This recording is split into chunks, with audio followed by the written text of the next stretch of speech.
விடுதலை சிறுத்தைகள் கட்சி சார்பில் அக்டோபர் 2ஆம் தேதி நடத்தப்படும் மது ஒழிப்பு மாநாட்டில் அதிமுகவும் பங்கேற்கலாம் என அக்கட்சி தலைவர் திருமாவளவன் அழைப்பு விடுத்திருப்பது அரசியல் அரங்கில் விவாதத்திற்கு வித்திட்டுள்ளது.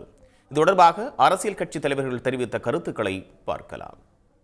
மது ஒழிப்பில் உடன்பாடு உள்ள அனைவரும் ஒரே மேடையில் நிற்க வேண்டிய தேவை இருக்கிறது. அதிமுகவும் சொல்கிறாங்க, ஆனால் நடைமுறைப்படுத்தலை. இப்போ வேணா அவங்க எங்களோட சேரட்டும், இந்த மாநாட்டுக்கு வரணும்னு விரும்புகிறவங்களாம் வரட்டும்.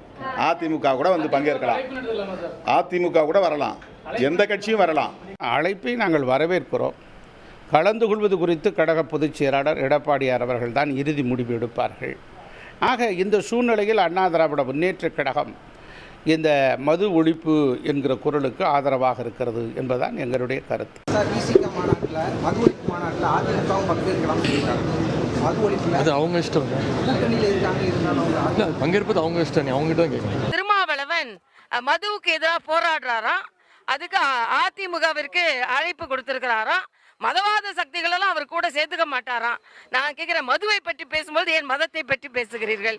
அது மட்டுமல்ல, ஜனநாயக சக்திகள் எல்லாம் இதில் ஒன்றிணைய வேண்டும் என்று சொல்கிறார்கள். நாங்க ஒண்ணு இவர் அழைப்பு விடுப்பாரு அப்படின்னு நாங்க ஒண்ணு ஏங்கி கிடக்கல. ஏன்னா நாங்க ஏற்கனவே மதுவுக்கு எதிராக மிக தீவிரமாக குரல் கொடுத்து கொண்டிருக்கிறோம்.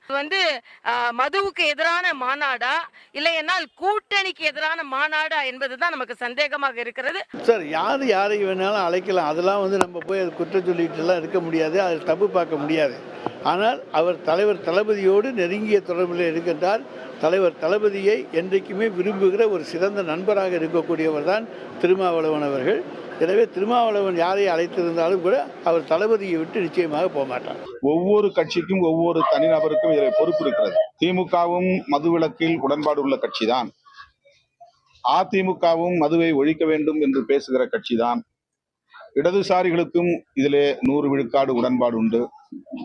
ஏன் எங்களால் விமர்சிக்கப்படுகிற சாதியவாத அரசியலை பேசுகிற கட்சி என்று சொல்லப்படுகிற பாமகவும் மதுவை ஒழிக்க வேண்டும் என்றுதான் சொல்லுகிறது.